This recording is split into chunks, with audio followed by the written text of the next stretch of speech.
Всем привет, с вами Дима Черт, и это третья часть пересказа «Звездного десанта Хайнлайна».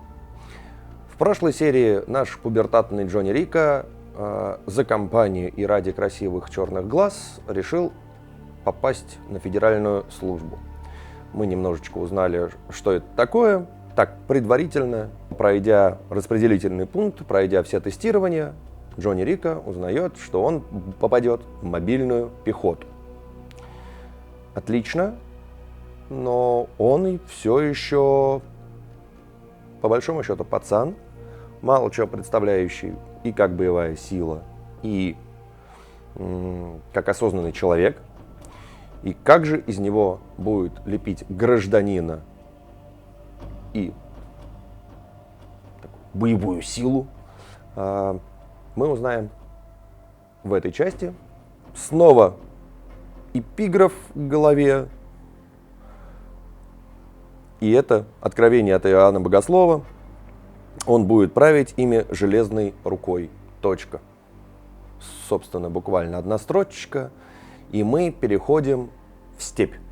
Куда-то в закат и в рассвет одновременно во все стороны. Абсолютно ровная поверхность, холмы.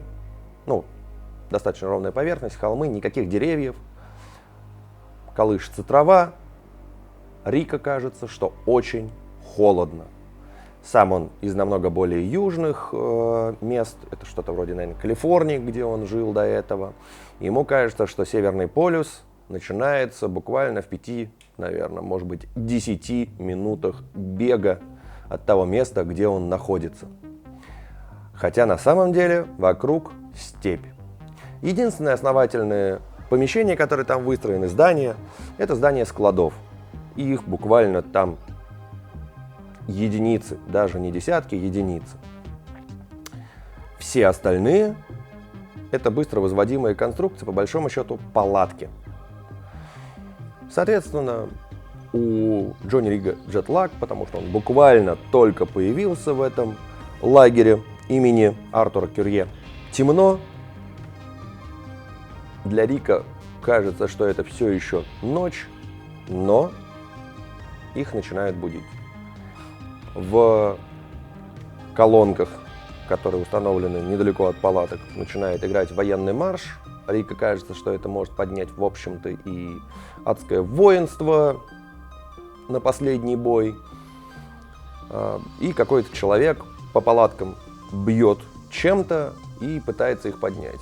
Ни один здравомыслящий человек, по мнению Рико, в такую рань и темноту никого не будет вытаскивать. Он пытается накрыть голову одеялом. Какой-то неопознанный персонаж заходит внутрь палатки, просто стягивает одеяло, скидывает Рико с кровати, проходит дальше, если кто-то также задержался. Точно то же самое, абсолютно безэмоционально. Абсолютно обезличенно скидывает их с кровати, выходит и идет к следующей палатке. Кое-как, натянув на себя вот эти вот все вещи, так, он, значит, спотыкаясь об углы, спотыкаясь обо все, что ни попадя, выползает. Какое-то условное построение этих недостойных звания обезьян происходит на плацу, а это относительно растоптанная площадка. Их совокупно в этой группе лагерей. И этот, соседний, их там несколько на местности расположено, в каком-то отдалении друг от друга. Этих новобранцев там тысячи. Все они проходят обучение. Это непрекращающийся цикл. И он там: я крейсер-сержант Зим. А вы, значит, недостойны звания обезьян. В этом отношении мы с Зимом солидарны. Видим мы этот неровный строй отсюда и вот туда. С одного угла стоит, значит, Рико, кто-то там дальше стоит. Говорит: вы впалогруды и далее, говорит, недостойное звания человека, вы недостойное звания даже мартышек. И он долго поливает их грязью, при этом не скатываясь ни в откровенную матершину, ни в богохульство, и не скатываясь на оскорбление родственников. То есть, с одной стороны, этажность конструкции поражает, и Рика заслушивается. Ему даже это с точки зрения его практики дискурса в отдельном кружке в школе, говорит, было бы интересно с ним подискутировать, потому что он же не повторяется. Какая богатая фантазия у этого человека, который мне в принципе-то очень неприятен. Потому что на его фоне я кажусь сам себе крайне непотребным человеком. Такое ощущение, что ему вообще не нужно спать, он до синевы выбрит, он одет с иголочки, у него воротничок накрахмаленный, по стрелкам, значит, его брюк можно просто обрезаться, как они выглажены все. Абсолютно блестящая обувь, он просто вырывается из контекста. То есть это поле, палатки, пыль, грязь, трава, а он идеален. И эта идеальность, естественно, вызывает омерзение у Рика, который, все еще не проснулся. Эта словесная конструкция очень тяжелая, большая, неостановимая, постепенно начинает все-таки стихать, и в этот момент где-то чуть дальше в строю кто-то такой: «Чхи!» Кто это? Кто сейчас издал этот звук? Задают вопрос, соответственно, крейсер-сержант Зим. Ко мне, говорит, обращаться исключительно сэр, никак иначе. Также обращаться к людьми со стеками. Рик такой оглядывается. И заметил он еще, как только прибыл, вот буквально вчера, людей с такими жезлами, которые ему очень понравились. Он говорит, по случаю я бы хотел себе их приобрести. А вот теперь я понял, что как бы не приобрету, потому что это не просто модный аксессуар. Из строя раздается: это я чихнул. Я чихнул, сэр. Представься. Я чихнул, сэр. Дженкинс, сэр. Собственно, с господином Дженкинсом или рядовым Дженкинсом мы уже знакомы. Напоминаю, что именно в первой главе именно этот персонаж не пошел в прыжок примерно по той же причине. Дженкинс говорит: я замерз, сэр. Крейсер-сержант Зим задумчиво смотрит на это недоразумение и говорит: я так предполагаю, что в карауле или в засаде ты тоже можешь чихнуть, просто потому что ты замерз. Ну ничего, мы тебя согреем. Капрал Бронский, помогите ему. Видите, вон там склад. Бегите туда. Но, сэр, это был приказ. Как они? Кадет. Кадет они все кадеты. Это был приказ, кадет. Бронский, взбодри его. Рика поворачивает голову, смотрит, и склада-то не видит.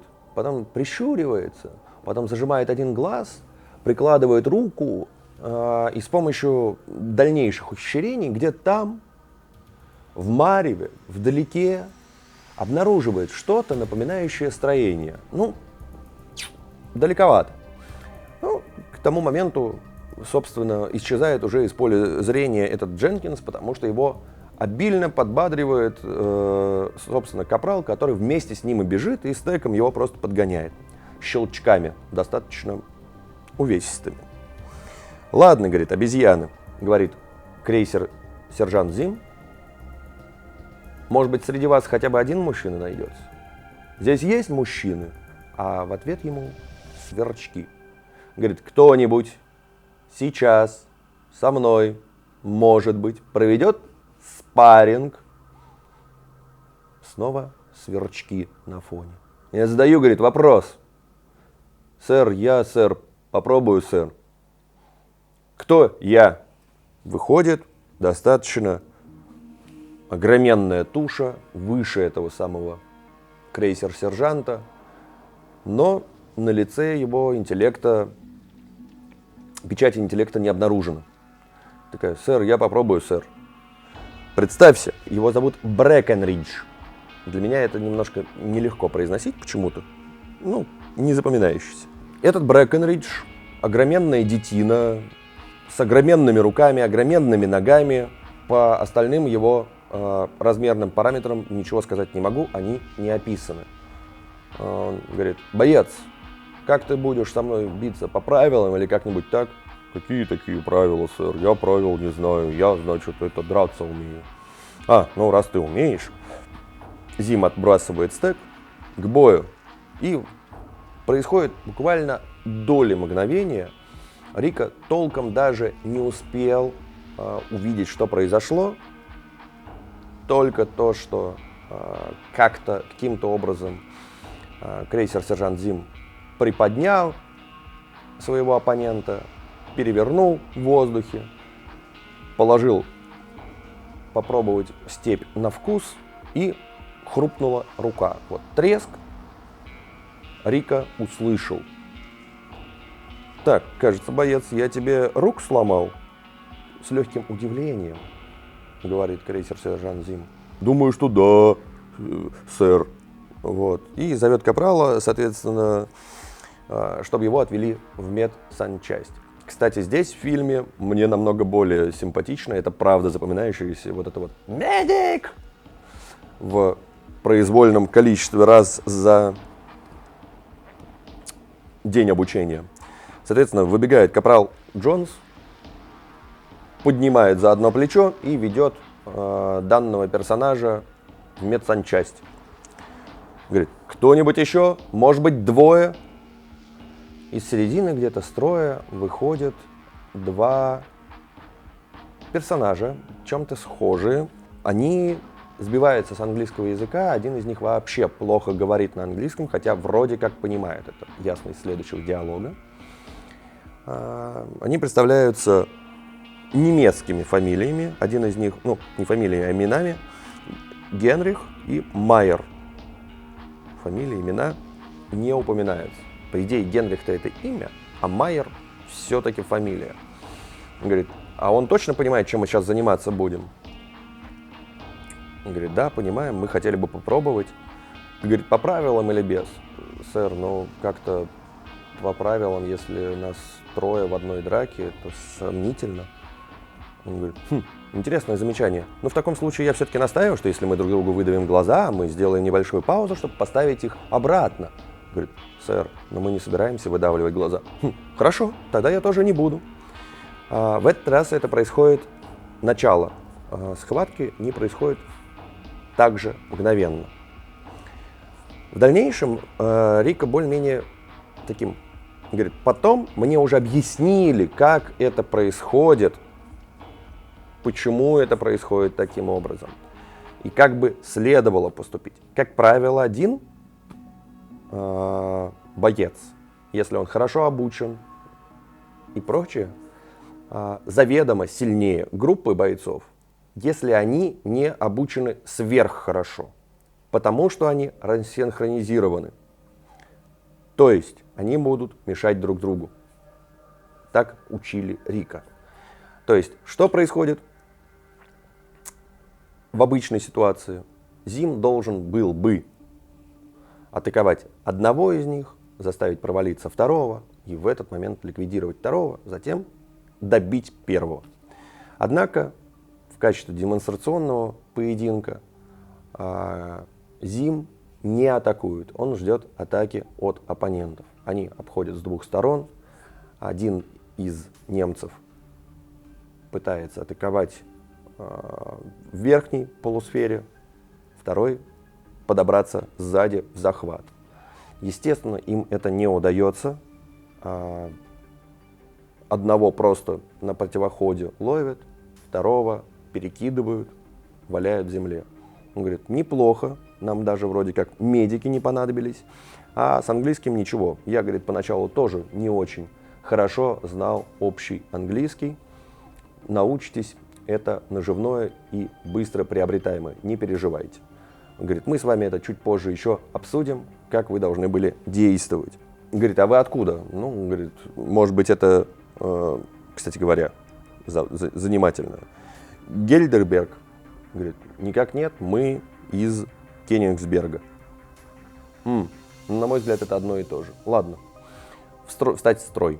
И, соответственно, Зим снова перед строем, снова со стеком, снова он с иголочки, как будто бы никаких схваток не было, у него абсолютно ровное дыхание, ни пота, он блестюч и омерзителен в своей прекрасности. Говорит, может быть, кто-нибудь еще хочет? Группа лиц. Из дальнего конца строя от Рика выходит фигура. Сэр, я сэр. Может быть, вы найдете себе напарника? Никак нет, сэр. Я бы хотел попробовать самостоятельно провести спарринг. Интересно. Представьтесь.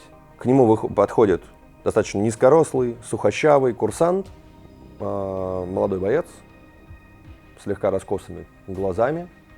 Он говорит, Судзуми, сэр. Вы имеете какое-то отношение к полковнику Судзуми? Так точно, сэр. Я его сын. Интересно. Какие-нибудь правила, без правил, предпочтения? У вас тоже черный пояс? Никак нет, сэр. Пока нет, сэр. Это, говорит, приятно, что вы не задираетесь, не так далее. Так точно, сэр. Правила, без правил? Я думаю, что по правилам, сэр. Это будет благоразумнее, сэр. Не совсем понял, о чем вы, говорит Зим. Но, как скажете. Он откладывает стек. И в этот раз поединок, собственно, начинается сильно иначе. Они ходят по кругу, как-то примиряются друг к другу, а после этого совершенно ничего не может воспринять Рика. Потому что это два каких-то клубка, которые сплетаются в один, какие-то удары, подсечки, рывки, по результатам которых буквально доли секунд, когда они уже схватились, секунд, проходит. В одну сторону летит крейсер-сержант, перекувыркивается и встает ровно, а Судзуми так быстро перекувырнуться не смог. Тем не менее, он замирает в низкой стойке. Они снова сходятся, обмениваясь буквально ритуальными репликами. Но в этот раз никакого броска у Судзуми не получилось, потому что ему под руку подныривает Зим, совершает бросок и заламывает так, что, собственно, левая нога молодого бойца начинает касаться правого уха практически. Судзуми начинает стучать по полю, по земле, его отпускают. Говорит, может быть, еще раз, сэр? Никак нет, у нас тут есть еще дела, которыми следует заняться. Я вообще хотел кого-нибудь бы сегодня еще отсеять. Но мы с тобой обязательно продолжим. И я думаю, тебе стоит знать, что именно твой отец учил меня боевым искусствам. Я это заметил, сэр. Очень приятно было с вами поспарринговать, сэр. Встать в строй, боец. Приятно было с вами провести спарринг. Судзуми уходит в строй, и они всем строем под предводительством Зима, этого самого крейсер-сержанта, начинают разминку. После которой Рика говорит, я таких физических нагрузок не знал, как эта разминка.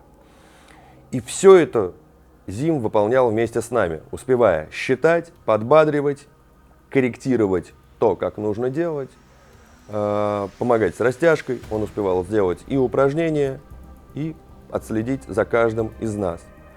В дальнейшем он никогда не участвовал в этом непосредственно. Это был единственный раз, когда в процессе физических упражнений он присутствовал, показывая, как видимо, что крейсер-сержант Зим сильнее, могучее и безукоризненнее.